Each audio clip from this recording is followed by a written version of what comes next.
জুবিনে হাত আগবঢ়াই গৰিমাক ধৰি ৰখাৰ সেই মুহূৰ্ততেই দুয়োৰো চকু একেলগে মিলি ৰ'ল।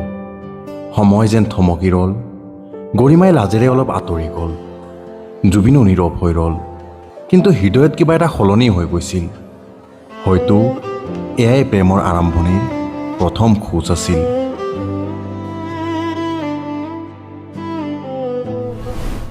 এবাৰ ছুটিৰ সময়ত গৰিমা বোম্বাইৰ পৰা ঘৰলৈ আহিছিল।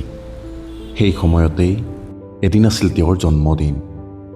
সেই বিশেষ দিনটোত জুবিন নিজৰ দুজনী ভনীয়েক আৰু কেইজনমান কাজিনৰ সৈতে গৰিমাৰ ঘৰলৈ গৈছিল। জন্মদিনৰ শুভেচ্ছা জনোৱাৰ লগতে জুবিনে সেইদিনাই প্ৰথমবাৰৰ বাবে গৰিমাক নিজৰ ভনীয়েকৰ সৈতে চিনাকি কৰাই দিছিল। আৰু গৰিমায়ো হাঁহি মুখে নিজৰ পৰিয়ালৰ সৈতে তেওঁলোকক চিনাকি কৰাই দিছিল। ঐ ভণ্টি, এজনী গৰিমা। হাই। তুমিয়ে গৰিমা। তোমাৰ কথা যে ইমান শুনিছো দাদাৰ মুখত, লগ পাই বিৰাট ভাল লাগিল দেই। মা, এয়া জুবিন দা, মই যে কৈছিলো। আৰু জুবিন দা, এয়া মোৰ মা, দেউতা আৰু ভাইটি। Hello' uncle. Hello' aunty. ভাইটি, তুমি কি গান চান গোৱা নেকি? নাই, মই ড্ৰামছ বজাওঁ। হে বঢ়িয়া, জমিব দেই। আহিবা কেতিয়াবা। হ'ব বাৰু, দিয়ক। বাৰু তুমি মোৰ কেছেটটো গৰিমাক দিছিলা ন? থেংকছ দেই, থেংকছ বাদি। আপুনি ভাল গাইছে গানকেইটা। সেই সময়ত জুবিন একেবাৰে অস্থিৰ হৈ পৰিছিল। এটা ঠাইত বহি শান্তভাৱে কথা পাতিব নোৱাৰা চঞ্চল আৰু ৰেষ্টলেছ স্বভাৱটো যেন দিনক দিনে বাঢ়ি গৈছিল। বা গৰিমা, এইটো তুমি আঁকিছা ন? খুব ধুনীয়া আঁকিছা। সেই জাকৈখন কোনে বনোৱা? সেইখন কেতিয়া বনোৱা? ময়ে বনাইছিলো। হ'ল আজি বহুত বছৰ হ'ল। বিৰাট সুন্দৰ হৈছে, বিৰাট ধুনীয়া। আৰু ইমানবোৰ যে পুৰস্কাৰ কোনে পোৱা এইবোৰ? ময়ো তাৰে কেইটামান পাইছো, কেইটামান ভাইটিও পাইছে। মানে ভাইটিৰো গান চানত ইণ্টাৰেষ্ট আছে ন? তাৰ ইণ্টাৰেষ্ট আছে। ভাইটি, তুমি ৰক ভাল পোৱা নে পপ ভাল পোৱা? ভাল পাওঁ, ভাল মিউজিকো ভাল পাওঁ। জুবিনৰ এই অস্থিৰ আৰু চঞ্চল স্বভাৱটো দেখি গৰিমাৰ মা দেউতাকেও তেওঁক লৈ বিশেষ ভাল অনুভৱ কৰা নাছিল। তেওঁলোকৰ মনত ক'ৰবাত এটা সৰু সন্দেহ আৰু অস্বস্তি জন্ম লৈছিল। কিছু সময় পিছত জুবিনহঁত ঘৰলৈ উভতি গ'ল। কিন্তু গৰিমাৰ দেউতাকে জুবিনক একেবাৰেই পচন্দ কৰা নাছিল। মাজনী আৰু ফ্ৰেণ্ডশ্বিপ কৰিব ল'ৰা নাপালি? এই ৰ'বা না, এতিয়া এইবোৰ কথা নকবাচোন। তাৰ চুলিয়ে চাবানে দেহাই চাবা? দেখাত দেখিছা গোটেইটো ৰক ষ্টাৰ একেবাৰে। এতিয়া নকবা। সেইদিনাৰ পিছত গৰিমাৰ দেউতাকে তেওঁক বহুবাৰ বুজাবলৈ চেষ্টা কৰিছিল। মাজনী, কোৱা দেউতা। শুনা, এতিয়া তুমি ডাঙৰ হৈছা নহয়। যি টি মানুহৰ লগত বন্ধুত্ব নকৰিবা। ওচৰৰ পাজৰৰ মানুহে দেখিলে কি ক'ব? মানে কাৰ কথা কৈছা তুমি? এই যে তোমাৰ লগৰবিলাক আহে। জুবিনৰ কথা কৈছা? অকণমান চাই চিতি বন্ধুত্ব কৰিবা। কিয়নো? জুবিন দাটো ইমান ভাল গান গায়। তেখেতক যে চবেই ভাল পায়। কেৱল গান গোৱাটোৱে সকলো নহয়, সমাজত চলাযোগ্য মানুহ হ'ব লাগিব। হয়তো সেই সময়ত গৰিমাৰ দেউতাকে জুবিনক সম্পূৰ্ণকৈ বুজি পোৱা নাছিল। কিন্তু আজি জুবিন কেৱল এজন গায়ক নহয়, তেওঁ লাখ লাখ মানুহৰ অনুভৱৰ নাম। যিয়েই নহওক, এদিন জুবিন আকৌ গৰিমাৰ ঘৰলৈ আহিছিল।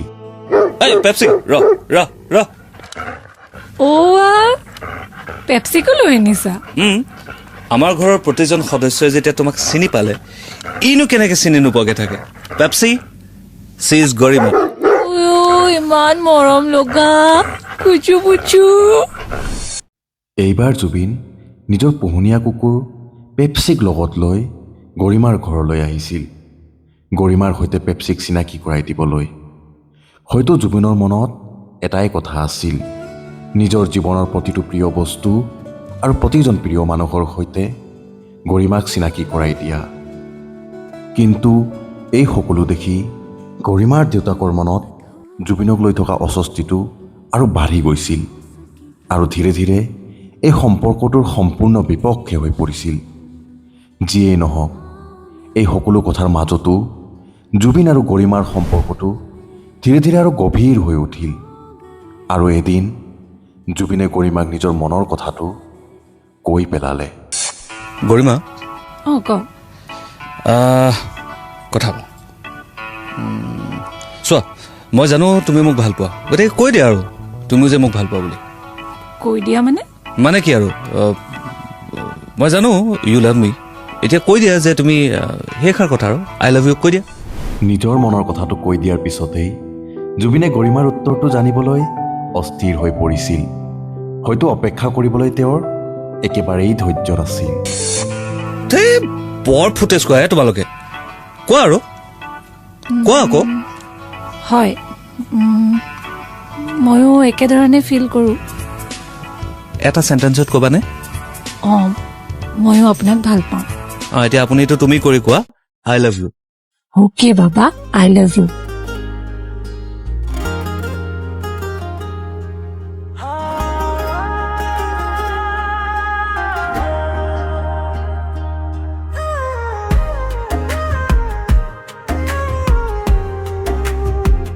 আৰু এনেকৈয়ে দুয়োৰ মাজত আৰম্ভ হৈছিল এটা নতুন প্ৰেমৰ যাত্ৰা সেই সময় আছিল 1996 আৰু এনেদৰে জুবিন আৰু গৰিমাৰ সম্পৰ্কটো লাহে লাহে আগবাঢ়ি গৈ থাকিল সময় আছিল 1999 গৰিমাৰ BA ফাইনেল এক্সাম চলি আছিল আনহাতে জুবিন সেই সময়ত নিজৰ কাম আৰু জীৱনক লৈ বহুত ব্যস্ত হৈ পৰিছিল তেওঁৰ সময়ৰ কোনো ঠিকনা নাছিল নিজৰ ইচ্ছামতেই চলি ফুৰিছিল তেওঁ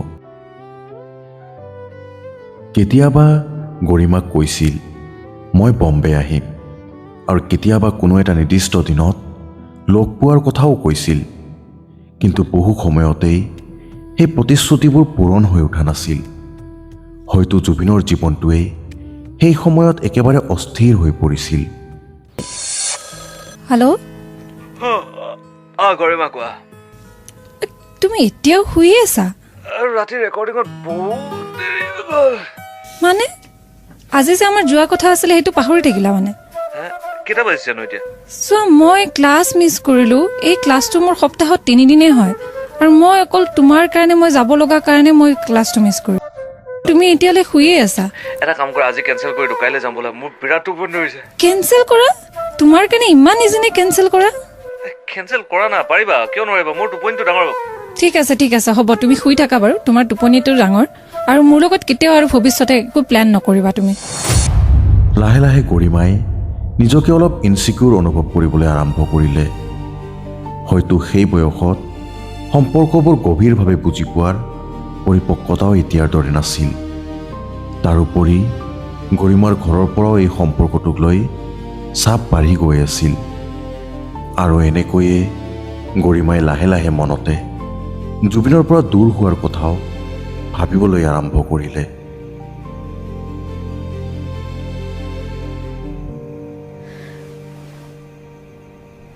কিয় এতিয়াও বেয়া পাই আছা বেয়া পাই থকা মানে কি কম মই বুজি পোৱা নাই নহয় সিদিনাখনে প্ৰগ্ৰেমটো যেনিবা কেনচেলেই হ'ল চোৱা ভাই মই গান চান গাই থকা মানুহ ৰাতি মোৰ ষ্টুডিঅ'ত বহুত দেৰি হয় কেতিয়াবা ৰিটেক কিমান ল'বলগীয়া হয় ৰেকৰ্ডিং কেনেকৈ হয় তুমিতো দেখিছাই আৰু তাৰোপৰি আৰু তুমি যদি বুজি নোপোৱা ঘপকৈ সেইটো কথা যদি বেয়া পোৱা কেনেকৈ ভাবা কোৱা চোৱা জুবিন তোমাৰ যেনেকৈ গানটো তোমাৰ কাৰণে ইম্পৰ্টেণ্ট হয় তোমাৰ কাৰণে শ্বুটিংটো যিমান ইম্পৰ্টেণ্ট হয় মোৰ কাৰণে তেনেকৈ ক্লাছটো সিমান ইম্পৰ্টেণ্ট আছিলে মইতো ক্লাছটো মিছ কৰি আহিছোঁ ন ক্লাছৰ মই ৰৈ আছিলোঁ ক্লাছৰ কথা বাদ দিয়া এই ক্লাছ এইবিলাক বস্তু কিবা বহুত পুৰণা বস্তু এইবিলাক কৈ নাথাকিবা বাকী কোৱা মোক বেয়া পাই নাথাকিবা আৰু সেইদিনাখনৰ কথা নহয় ন আমাৰ ডেইলি তেনেকুৱা হয় সদায় তেনেকুৱাই হয় আৰু সেই বস্তুটো মই ইমান সহ্য কৰিব নোৱাৰো মানে কি নোৱাৰো মানে মই ভাবিছো আৰু আমি বেছি আগ নবঢ়াই ভাল নেকি আৰে তুমি কেনেকৈ ভাবিব পাৰিলা তেনেকৈ নহয় তুমি তোমাৰ যেনেকুৱা লাইফষ্টাইল মোৰ লাইফষ্টাইলটো বেলেগ তোমাৰ থিংকিং বেলেগ মোৰ থিংকিংবোৰ বেলেগ মোৰ এতিয়া এনেকুৱা লাগিছে যেন আমি দুইজনে ইজনে সিজনৰ কাৰণে নহয় আগতে এইবোৰ কথা ভবা নাছিলা আগতে কেতিয়াও মই এনেকুৱা ফেচ কৰা নাছিলো মই আগতে যেনেকুৱা আছিলো এতিয়াও তেনেকুৱাই মইতো তেনেকুৱাই আছো ন মইতো চেঞ্জ হোৱা নাই কিন্তু সেইকাৰণে কৈছো যে তুমি আৰু মই বহুত বেলেগ আৰে কথা কেনেকৈ সলাইছে চোৱা অলপ আগতে ক'লা মোৰ লাইফষ্টাইল তোমাৰ লগত মেটচ নকৰে মই সলনি হ'লেহে আনমেটচ হ'ব যিটো বস্তু আগৰ পৰা মেটচ হৈ আছে এতিয়া তুমি আনমেটচ কেনেকৈ কৰিলা কোৱাচোন তোমাৰ লগত থকাৰ পিছতহে মই গম পাইছো যে তোমাৰ লাইফষ্টাইলটো কেনেকুৱা চ' এতিয়া মই গম পাইছো যে তোমাৰ আৰু মোৰ নিমিলে মানে। ৰবা, সিদ্ধান্তবিলাক এনেকে নলয়। অকণমান ৰবা, অকণমান সময় দিয়া, মোক বুজি পোৱা, তাৰপিছত চব ঠিক হৈ যাব। নাই নাই, মোৰ আৰু একো বুজিবৰ মন নাই। মই আৰু কণ্টিনিউ কৰিব নোৱাৰিম আৰু। প্লিজ তেনেকে নকবা।